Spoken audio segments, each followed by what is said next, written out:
Kembali dalam Selamat Pagi Indonesia, kami akan berbicara mengenai Formula Elektronik atau Formula E yang akan dihelat bulan Juni 2020, sekitar kurang dari 4 bulan lagi. Meski sempat ditolak oleh Komisi Pengarah Pembangunan Kawasan Medan Merdeka, Pemprov DKI Jakarta akhirnya memperoleh lampu hijau untuk tetap menggunakan area kawasan Monas untuk ajang Formula E pada bulan Juni mendatang. Tersisa waktu kurang dari 4 bulan, Jakarta akan menjadi tuan rumah ajang balap mobil listrik Formula E.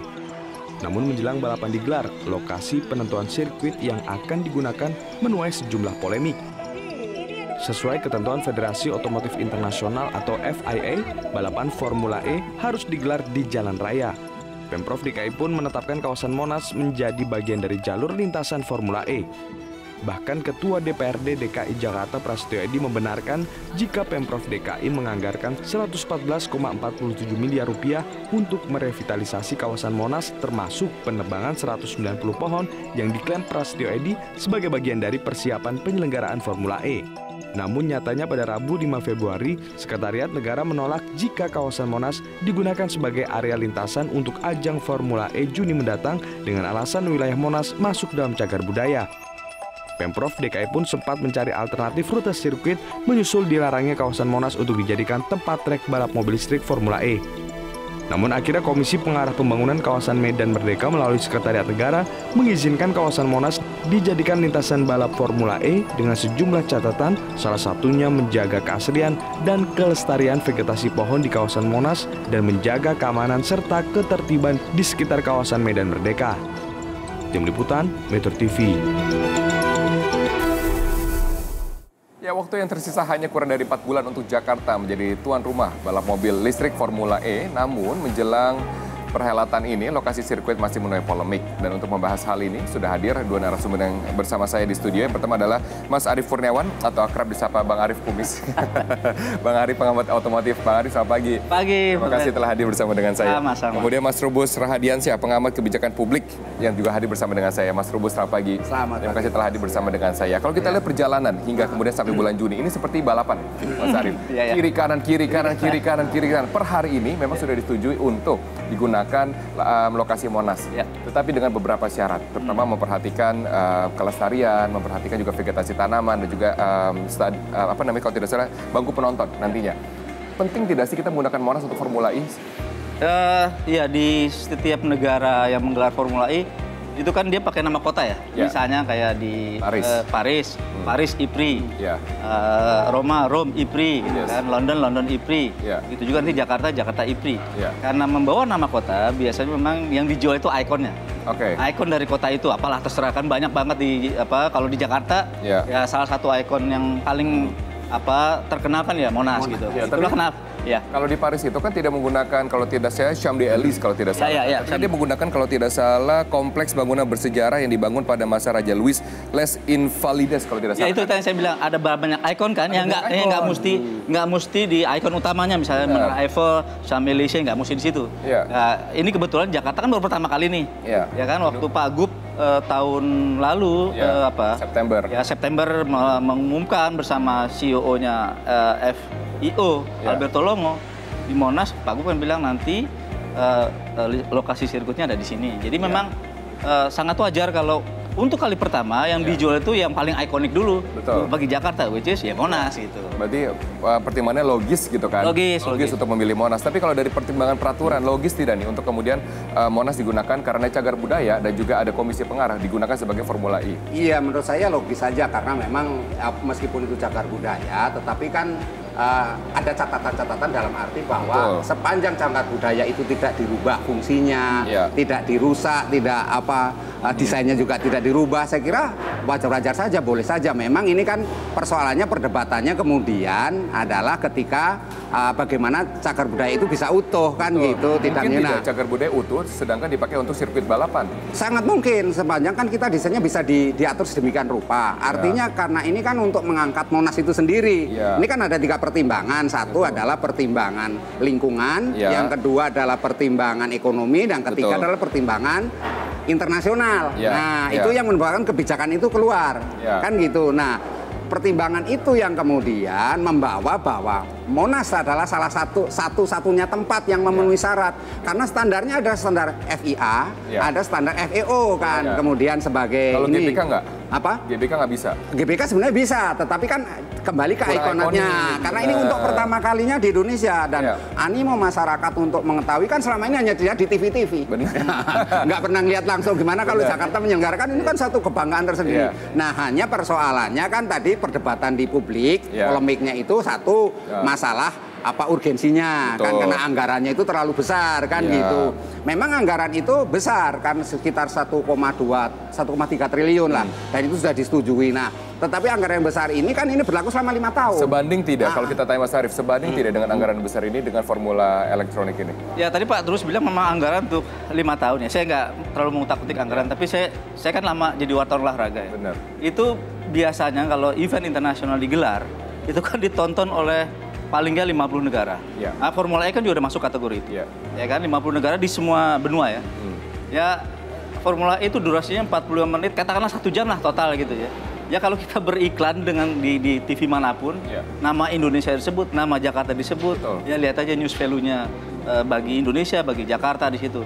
Dan kalau itu 5 tahun, hitung lagi 5 tahun durasi itu. Saya pikir lebih ke sana sih bahwa selain ada efek lain ya misalnya kalau Indonesia rutin menggelar event internasional, apalagi saya bilang nih saya bekas wartawan olahraga, saya event olahraga internasional apapun yang ada di gelar itu saya support. Maka Indonesia akan pertama dikenal sebagai ternyata negara ini aman, ya kan aman, nggak ada masalah. Negara ini mampu bersaing dengan negara atau kota ini mampu bersaing dengan negara dan kota lain di seluruh dunia. Itu aja sih kalau bagi saya. Gitu. Berarti bukan hitung-hitungan ekonomi jangka pendek kan? Seperti berapa banyak? Harus long term, memang harus long term. Memang harus long term ya, gitu kan? Saya tadi di ruang tunggu saya ceritakan ketika Malaysia mengambil kebijakan long term untuk berkiprah di F1 dari tahun 96 dan sampai sekarang nggak putus. Betul. Walaupun Malaysia tidak menggelar lagi F1, tapi brandnya masih ada. Dan brand itu melekat di tim juara. Bayangin itu sebuah kebijakan yang baik. Di Malaysia itu udah berapa kali dari Mahathir ke Mahathir lagi. Dari saya juga nggak tahu berapa kali ganti anggota DPR di sana kan. Anggota parlemen, tapi kebijakan sama. Tapi melekat gitu kan sampai sekarang. Melekat sama. Itu yang dibutuhkan. Kita berani. Jalan, gitu kan. Berani. Pariwisata mengikut. Betul. Walaupun hitungannya dalam 3-4 tahun ke depan. Betul. Tidak langsung serta-merta. Mungkin lebih ya, mungkin nggak lebih dari 3-4 tahun. Kalau ini sampai 2024 kan berarti 2024 mungkin yang rame banget gitu kan. Betul, sekarang kan masih pada lihat-lihat gitu kan. Tapi kalau dari kan jangan sampai kemudian ini kan juga melanggar peraturan yang ada ataupun juga melanggar kewenangan. Karena kita kan punya komisi pengarah yang saya juga baru tahu ternyata komisi pengarah sangat berwenang untuk menentukan apa yang dilakukan terhadap kawasan Monas gitu kan. Iya, karena itu kan Perpres tahun 95 kalau tidak salah. Kepres 95 itu memberikan wewenang kepada itu Kamrah. Komisi pengarah. Komisi pengarah gitu yang diketuai oleh Pak Prati. Kemudian ada Menseknek sebagai ketuanya. Ada wilayah Medan Merdeka, Taman terus Taman Medan Merdeka, kemudian penyangga, kemudian juga pelindung. Nah, pelindung itu sampai ke arah Istiqlal itu sekarang itu kan pelindung. Nah, itu dianggap sebagai bagian dari kawasan ini. Nah, memang tahun kira-kira 93 itu ada keputusan gubernur berdasarkan itu bahwa Monas dan sekitarnya itu sebagai cagar budaya. Nah, karena kemudian kita muncul belakangan ada Undang-Undang Nomor 11 itu tentang cagar budaya. Akhirnya disitulah kemudian pengaturannya menggunakan cagar budaya. Tetapi ingat bahwa ini kita kan sudah mengarah karena Pak Jokowi pemerintah pusat mengeluarkan Perpres untuk Perpres 66 kalau nggak salah untuk mobil itu kendaraan listrik. Iya benar. Bahkan di Ibu Kota Baru dan tidak ada mobil selain mobil. Boleh. Jadi itu listrik. Jadi mendukung ini kemudian semangat itu diciptakan oleh Pemprov DKI, Gubernur adalah membuat Jakarta Langit Biru kan gitu. Seperti itu kan seperti itu. Nah, jadi ini sebenarnya sesuatu yang sifatnya untuk kedepannya awalnya memang merugi karena 1 tahun, 2 tahun, 3 tahun begitu, tapi modalnya besar. Dan perputaran keuangan ini memang besar. Hanya persoalannya memang ini harus dilihat juga situasinya. Benar. Kondisi ada cuaca lah kira-kira ya. Situasinya seperti ini, Mas Arief. Apakah dengan berbagai persyaratan yang harus dilengkapi oleh DKI Jakarta Pemprov, ya kan, apakah mengurangi dari sensasi Formula E secara keseluruhan? Karena kan banyak harus dipikirkan tuh agar kawasan Monas tidak rusak setelah jadi komersial ya. Kami akan segera kembali. Tetaplah bersama kami dalam Sapa Pagi Indonesia.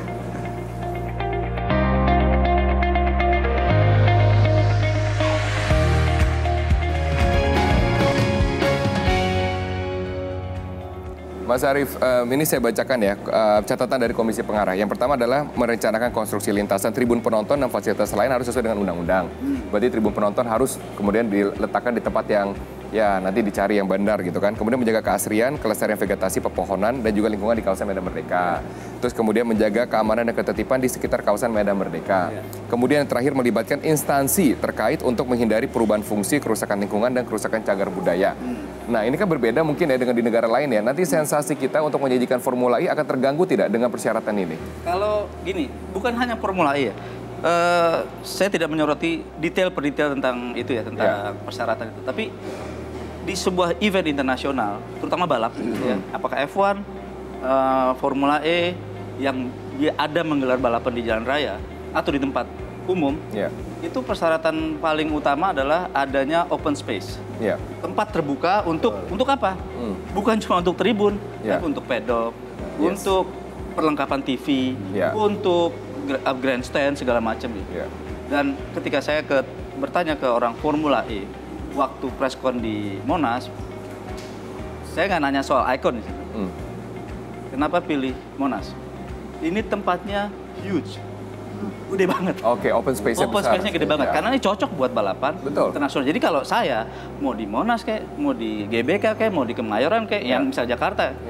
Kalau selama di tempat-tempat itu ada open space untuk balapan internasional, maka itu bisa. Bisa, tapi kontur landasannya kan di Monas kan konblok. Ya, konblok. Bukan aspal. Biasanya kan aspal. Memang buat, saya tidak bicara macam-macam. Ini bicara pengalaman menonton dan meliput. Karena udah meliput balapan di banyak negara gitu kan.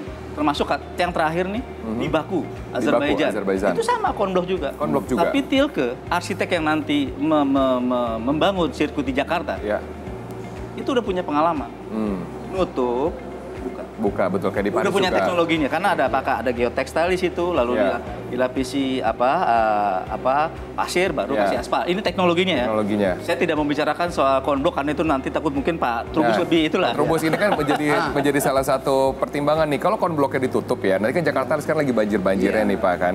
Ya nanti mengurangi daerah resapan air atau tidak atau bagaimana? Saya kira enggak lah sampai karena kan resapan air sendiri sudah dibikin, misalnya di situ ada drainase, ada sumur resapan, kan udah dibikin semua. Jadi nanti kan itu konbloknya itu nanti ditutup pakai plastik, aspal plastik, kemudian diaspal untuk memenuhi standar yang sudah sudah ditetapkan oleh FIA itu. Jadi menurut saya tidak ada persoalan, hanya persoalannya kemudian nanti sebenarnya bagaimana ketika istilahnya itu pada saat penyelenggaraan itu semuanya bisa menikmati itu ya kan ya. Semua berjalan lancar. Hanya memang itu syarat-syarat yang dikemukakan itu memang sebenarnya itu syaratnya nggak ada yang berat juga nggak ada. Itu gitu. berat nggak sih segitu? Enggak ada yang berat, biasa-biasa aja. Melestarikan segala macam. Itu kan hanya kesannya hanya menunjukkan bahwa ada sesuatu yang perlu disampaikan aja, sekedar rekomendasi dari kamera, diingetin aja. Tetapi itu bukan sesuatu yang memberatkan. Artinya apa? Pemprov sudah tahu kok, penyelenggara sudah tahu itu bahwa hal-hal seperti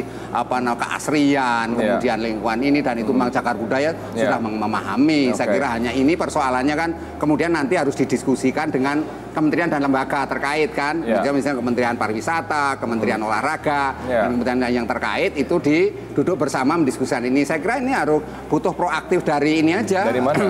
Dari sudah ada. Dari Pemprov itu. Pemprov sudah ada. Jadi gubernur nanti harus aktif. Karena kan selama ini kan sebenarnya masalah komunikasi aja sebenarnya. Komunikasinya ini begitu sudah diputuskan ditok anggarannya ya kan. Kemudian kan ini harusnya penyelenggara dan Pemprov itu kan harusnya berduyun-duyun meminta ke Menseknek, minta tangga ini. Tapi kan yang terjadi kan karena memang kita tersibukkan oleh banjir, oleh kondisi ini. Birokrasi juga jangan dilewatkan kan gitu penting ya. Makanya kan ada catatan nih melibatkan instansi terkait di sini kan. Berarti kan harus Kulo nuwun lah. Ya nuwun lah. Nanti kan misalnya kalau cagar budaya kan harus kewenangan Kemendikbud itu karena ada dinas Purbakala, dinas arkeologi. Belum ada Kementerian Pemuda dan Olahraga juga di sini kan? Betul. Yang juga berperan. Itu yang saya katakan ada kementerian dan lembaga yang saling mengait. Nah disitulah kemudian dilibatkan. Kalau soal cagar budaya tinggal dipanggil aja dari Kemendikbud yang terkait dengan dinas Purbakala, sejarah Purbakala bisa itu ikut sebagai tim di situ yang mendesain bagaimana supaya tidak menyentuh Tugu Monasnya itu. Tapi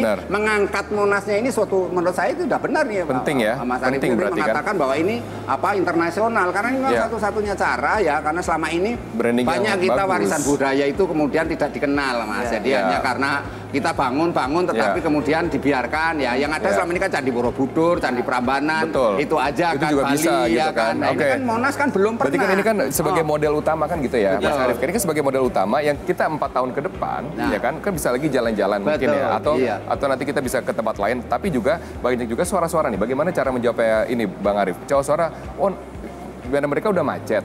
Medan Merdeka adalah pusat bisnis. Medan Merdeka adalah pusat pemerintahan. Ada istana negara di sana. Pada saat persiapan ya, nanti pasti akan memakan energi masyarakat. Dalam hal ini macet. Ya, dalam hal ini penutupan jalan gitu kan. Jadi tapi kalau sepemahaman yang ini pakai sederhana aja misalnya. Monas itu kan kalau dari sisi tempat ya kan boleh dibilang agak close juga ya, close area. Jadi tapi kan tidak hanya di Monas, kan keluar dari Monas jalan ke Medan Merdeka kan gitu kan. Kalau itu yang saya bilang tadi, Tilke itu sudah berpengalaman bikin sirkuit, baik di close area maupun di open space, open area gitu kan. Baik soal cobblestone itu mau dilapis, mau diangkat, segala macam, itu udah pengalaman. Jadi mereka juga pasti sudah punya time frame buka tutup jalan. Karena saya pernah ke Monaco, pernah ke Singapura, pernah ke Azerbaijan, itu semua sirkuit jalan raya. Itu semua buka tutup. Biasa itu. Tapi kan dalam populasinya tidak sepadat mungkin Jakarta kan? Ya, itu kan mungkin tinggal prioritas pembangunan. Karena pasti ketika Tilke, FIO, FIA datang ke Jakarta, sudah memikirkan itu buka tutupnya di mana, yang public roadnya itu pengerjaannya seperti apa. Dan itu kan juga masuk dalam kalkulasi mereka.